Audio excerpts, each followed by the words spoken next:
ಈ video educational ಪರ್ಪಸ್ಗೋಸ್ಕರ public domain information base ಮಾಡ್ಕೊಂಡು ಬಿಸ್ನೆಸ್ ಲೆಸನ್ಸ್ ನ ಎಕ್ಸ್ಪ್ಲೈನ್ ಮಾಡ್ತಾ ಇದ್ದೀನಿ. ಈ ವಿಡಿಯೋ ಯಾರನ್ನು ಡಿಫೈನ್ ಮಾಡೋದಿಲ್ಲ.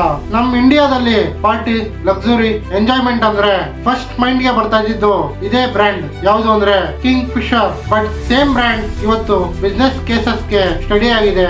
ಈ ಸ್ಟೋರಿಲಿ ಸಕ್ಸಸ್ ಕೂಡ ಇದೆ, ಮಿಸ್ಟೇಕ್ಸ್ ಕೂಡ ಇದೆ. ಹಾಯ್ ಗೈಸ್, ನಮಸ್ಕಾರ ಎಲ್ಲರಿಗೂ. ನಾನು ನಿಮ್ಮ ಲಕ್ಕಿ ಸ್ಪೀಕ್ಸ್ ಮಾತಾಡ್ತಾ ಇರೋದು. ಎಲ್ಲರೂ ಚೆನ್ನಾಗಿದ್ದೀರಾ ಅಂತ ಭಾವಿಸ್ತೀನಿ. ಎಲ್ಲದಕ್ಕೂ ಮುಂಚೆ ನನ್ನ ಪೇಜ್ ನ ಸಬ್ಸ್ಕ್ರೈಬ್ ಮಾಡ್ಕೊಂಡಿಲ್ಲ ಅಂದ್ರೆ ಸಬ್ಸ್ಕ್ರೈಬ್ ಮಾಡ್ಕೊಳ್ಳಿ. ಹಾಗೆ ಪಕ್ಕದಲ್ಲಿರೋ ಬೆಲ್ ಐಕಾನ್ ನ ಕ್ಲಿಕ್ ಮಾಡಿ. ಕೊನೆ ತನಕ ವಿಡಿಯೋ ನೋಡಿ. ಕಿಂಗ್ ಫಿಶರ್ ಬ್ರ್ಯಾಂಡ್ ಹೇಗ್ ಸ್ಟಾರ್ಟ್ ಆಯ್ತು? ಕಿಂಗ್ ಫಿಶರ್ ಬ್ರ್ಯಾಂಡ್ ಸ್ಟಾರ್ಟ್ ಮಾಡಿದ್ದು ವಿಜಯ್ ಮಲ್ಯ ಅವರು 1978 ಅಲ್ಲಿ, ಹಾಗೂ ಅವರ father Vittal Mallya United Breweries UB group of founder. ಇದರಲ್ಲಿ ಇಂಟ್ರೆಸ್ಟಿಂಗ್ ಫ್ಯಾಕ್ಟ್ ಏನು ಅಂದ್ರೆ ಯುಬಿ ಗ್ರೂಪ್ ಸ್ಟಾರ್ಟ್ ಆಗಿದ್ದು 1857 ಅಲ್ಲಿ, ಫೌಂಡೆಡ್ ಬೈ ಥಾಮಸ್ ಲಿಶ್ಮನ್. ಈ company initially small beer production British time ಅಲ್ಲಿ ಸ್ಟಾರ್ಟ್ ಮಾಡಿದ್ರು. ಅದನ್ನ ವಿಠಲ್ ಮಲ್ಯ ಅವರು 1950s ಅಲ್ಲಿ ಟೇಕ್ ಓವರ್ ಮಾಡಿದ್ರು. ಸೊ ಇದು ಸಡನ್ ಸಕ್ಸಸ್ ಅಲ್ಲ, ಲಾಂಗ್ ಹಿಸ್ಟ್ರಿನೇ ಇದೆ. ಹಾಗೆ ಬೇಸ್ಮೆಂಟ್ ಕೂಡ ಸ್ಟ್ರಾಂಗ್ ಇದೆ. ಕಿಂಗ್ ಫಿಶರ್ ಬಿಯರ್ ಯಾಕೆ ಸೂಪರ್ ಹಿಟ್ ಆಯ್ತು? ಕಿಂಗ್ ಫಿಶರ್ ಬಿಯರ್ ಸಕ್ಸಸ್ ಆಗೋಕೆ 4 ಮೇನ್ ರೀಸನ್ಸ್ ಇದೆ. ಮೊದಲನೇದಾಗಿ ಪ್ರಾಡಕ್ಟ್ ಕನ್ಸಿಸ್ಟೆನ್ಸಿ. ಯಾವ ಸಿಟಿಲೂ ತಗೊಂಡ್ರು ಟೇಸ್ಟ್ ಆಲ್ಮೋಸ್ಟ್ ಸೇಮ್ ಇತ್ತು. ಹಾಗೆ ಇದರಿಂದ ಕಸ್ಟಮರ್ ಟ್ರಸ್ಟ್ ಬಿಲ್ಡ್ ಆಯ್ತು. Next strong branding. ಇದ್ರ ಟ್ಯಾಗ್ ಲೈನ್ ನೋಡೋದಾದ್ರೆ the king of good time. ಇವರು ಬರೀ ಬಿಯರ್ ನ ಸೆಲ್ ಮಾಡ್ಲಿಲ್ಲ, ಪೀಪಲ್ಸ್ ಲೈಫ್ ಸ್ಟೈಲ್ ಫೀಲಿಂಗ್ಸ್ ನ ಸೆಲ್ ಮಾಡಿದ್ರು. Next glamour and sports use ಮಾಡ್ಕೊಂಡು ಕಿಂಗ್ ಫಿಶರ್ ಬ್ರ್ಯಾಂಡ್ ನ ಲಕ್ಸುರಿ ಪ್ಲಸ್ ಫನ್ ಅಂತ ರಿಸೆಪ್ಷನ್ ಕ್ರಿಯೇಟ್ ಮಾಡಿದ್ರು. Next distribution. Almost every bar and every liquor store ಅಲ್ಲಿ ಕಿಂಗ್ ಫಿಶರ್ ಅವೈಲಬಲ್ ಇತ್ತು. Availability is equal to popularity.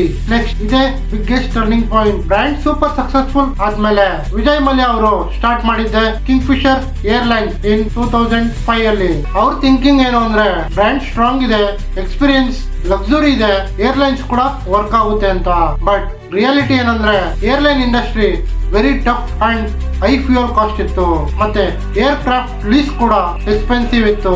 ಹಾಗೆ staff salary ಕೂಡ ಜಾಸ್ತಿನೇ. ಇಲ್ಲಿ ಮೇಜರ್ ಇಶ್ಯೂಸ್ ಏನಂದ್ರೆ Kingfisher airline luxury mode ಅಲ್ಲಿ ಆಪರೇಟ್ ಆಗ್ತಾ ಇತ್ತು.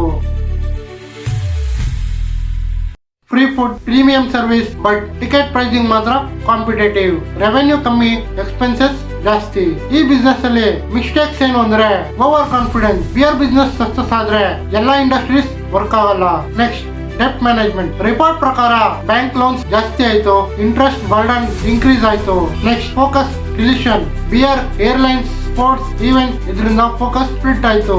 ನೆಕ್ಸ್ಟ್ ಏನಾಯ್ತು ಅಂದ್ರೆ gradually airlines operation completely stop ಆಯ್ತು.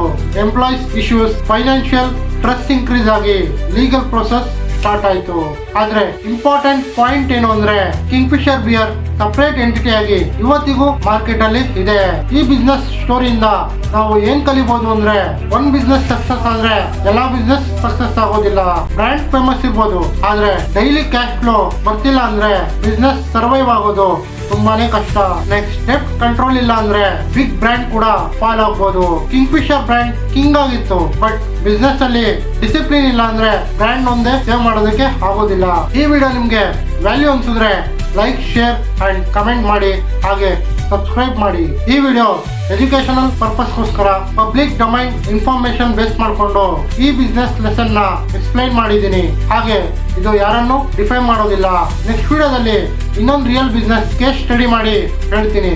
ಅಲ್ಲಿವರೆಗೂ ಟೇಕ್ ಕೇರ್, ಬಾಯ್. ದುಡ್ಡೇನ್ ಸ್ವಾಮಿ ತಲೆ ಎಡ್ಕೊ ಸಂಪಾದನೆ ಮಾಡ್ತಾರೆ. ಜನರನ್ನ ಜಾಗೃತರನ್ನಾಗಿ ಮಾಡೋದು ಅದೇ ನಮ್ಮ ಉದ್ದೇಶ.